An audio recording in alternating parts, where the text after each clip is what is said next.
Welcome back to the Peace Offering Kitchen. Today we are going to make an apple pie. Right now it is apple season in Woodside, and there are apples on just about every tree. We are going to start by making the apple filling, and we are going to pick a number of apples and cut them into cubes. So it doesn't really matter if you get apples with these little blemishes through them. You can always cut around them, and as long as the part of the apple that you're using is nice and clean, you can use that. So I'm using a medley of apples today. I just thought it would be more fun. This one here is a Granny Smith apple, and the pink and yellow one is a Pink Lady apple variety. So we'll have a nice tart and sweet combination. The green Granny Smith apple is really, really tart. And this is generally the one that's often used for apple pies. Oh, they smell so sweet. We just picked these a minute ago. Some people like to skin their apples before they put them in a pie. But the skin doesn't ever seem to bother me, so I think why take it off? It's just, you're so much more likely to make a pie if you make it easy on yourself. I'm also going to teach you a really easy crust today. It still looks beautiful and artistic, but I find that, doing a lattice top on an apple pie is just tedious. And I just don't feel like doing that in the end. And so if you can find ways to make this easier on yourself, then you'll make it so much more often. And you don't have to give up desserts. You don't have to give up sugar. But you do have to find a healthy way to get it. And unfortunately, if you're eating out, the desserts are more often than not going to be healthy. But today we're making this apple pie with just butter, 1 egg, apples, and some maple syrup. It can be a superfood. All right. Okay. Now we're going to season all of these apples with something, and I'm going to make that here in this bowl and try to get that mixed together before I add the apples to it. So here I have some cinnamon. This is a little bit more than 2 teaspoons. And then I have about a teaspoon of clove and a teaspoon of nutmeg. And I'm going to put in a little bit of salt. I'm going to put in about a tablespoon of flour. And this tablespoon of flour is just to help thicken up the juices that go into the pie in the filling. All right, and I'm going to do maple syrup as my sweetener. I imagine that was about a cup. But that's the great thing about making your own pie. You can decide if you want it to be really, really sweet, then you just add 2 cups of maple syrup. It's entirely up to you. I also really like to buy maple sugar. It's sort of like a granulated maple syrup, and it's a great baking alternative. All right, now I'm going to add all the apples to this.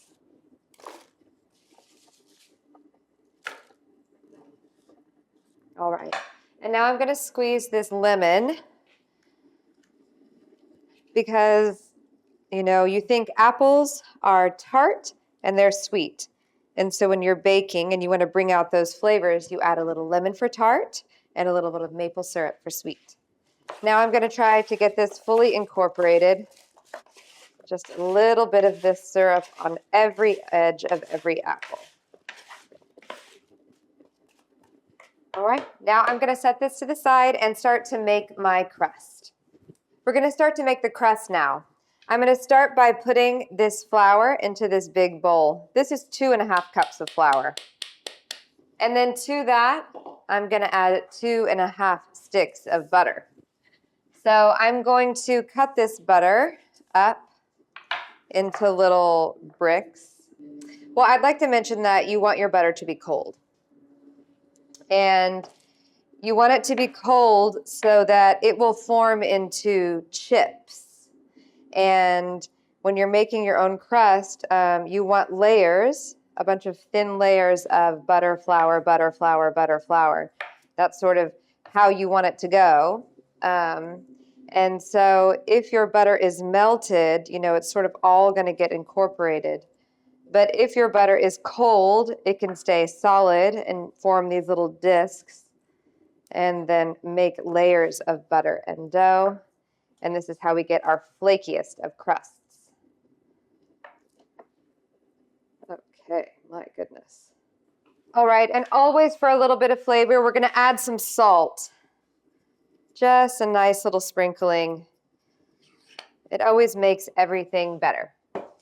Okay, now I have here a pastry blender. This is great because it helps in the aid of making butter chips. And so I'm just gonna get started pressing it down. And I'm just trying to press the butter through these little pastry blades and just getting all around, all around.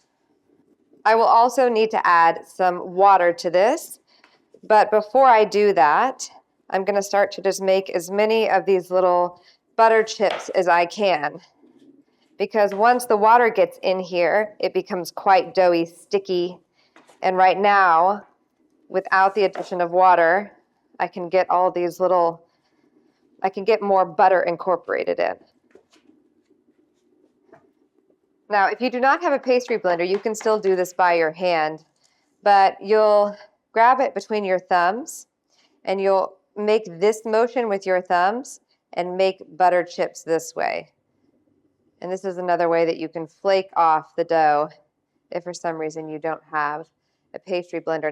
So now I have a lot of butter chips made here, cut it up into the tiniest pieces that I probably can, and now is when I'm gonna add the water. So probably like 2 tablespoons of water.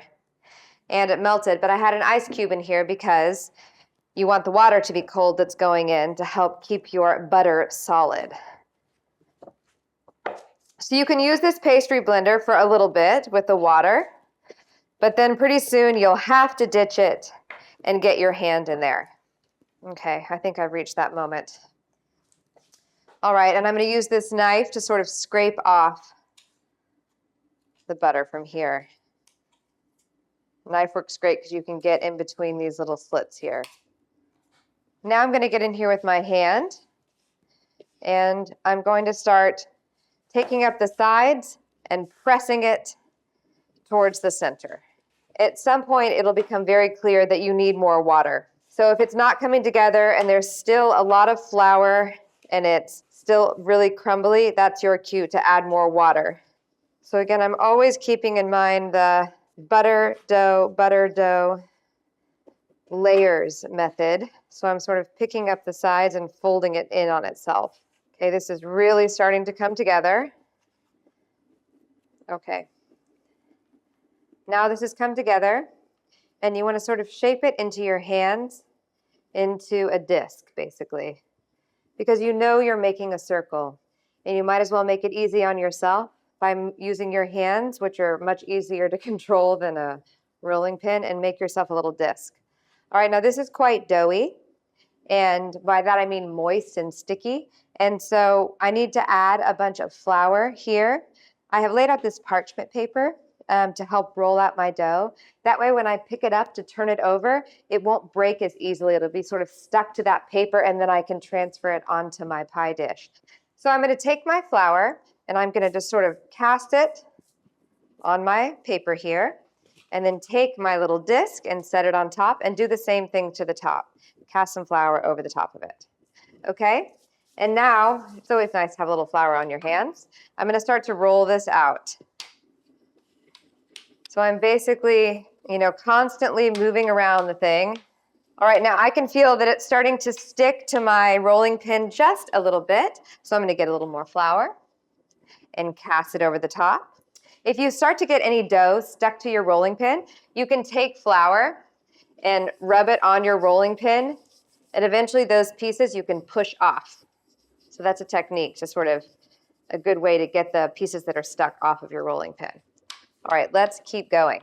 So depending on what style of, pie crust you are making, you need to keep that in mind when you're making this shape. So what I'd like to do today, this is my sort of easiest thing to do. Look, I have some pie crust here. I'm going to take some flour and scrub it off, and then we can actually reuse that probably. So what I'm going to do is make a circle that's bigger than my pie dish. And then I'm going to lay it out, put the apples in, and sort of just fold it over. It's a really organic shape. So it doesn't really matter. I just want to sort of keep it in a bit of a circle for this. All right. I'm going to try to take this pie dough and put it into this pie dish. And so I'm going to lift this paper up and pull it over. So before I do that, I want to try to measure, okay, if I pull this up and over, I want this edge to line up with right here so that it will be center on this thing, because once you lay it on here, it's going to be really hard to move it because of the sharp edges, they'll easily break. And so if you have to lift the whole center up and over, you're probably going to lose your pie dough. So you got to get it right the first time. All right. So I'm going to come here. Oops, see how flimsy that is? And this is one of those things you just got to go for it. So we're going to go for it.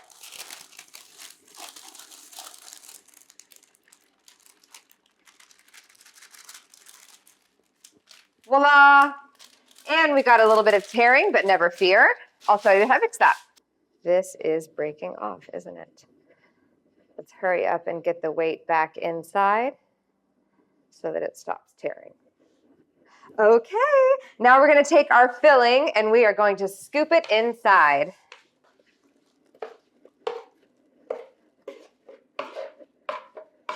You want to make sure and get all the sugar from the bottom. That's where the flavor is. It's been marinating. Okay, and now once we have this in, you're just going to take your edges and start folding it in. So if a piece breaks off, just put it back on.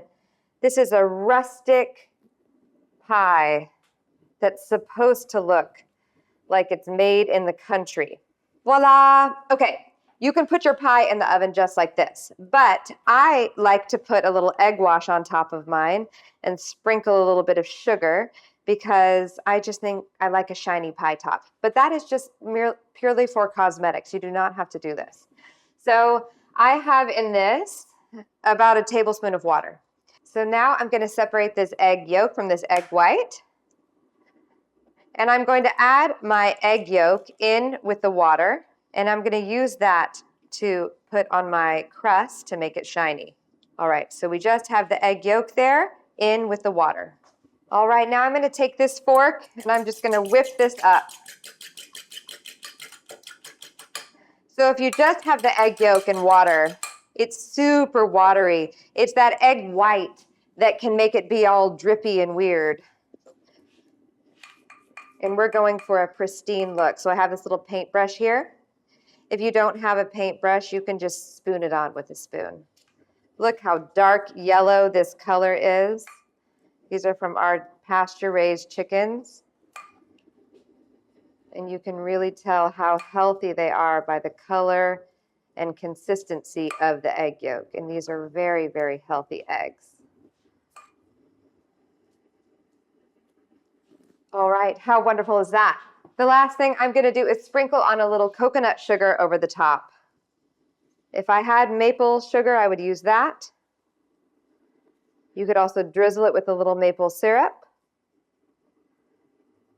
But again, this is purely for aesthetics. It's just going to give it a beautiful, shiny crust. Okay. Now I'm going to put this in the oven. It's preheated to 350 degrees for 1 hour.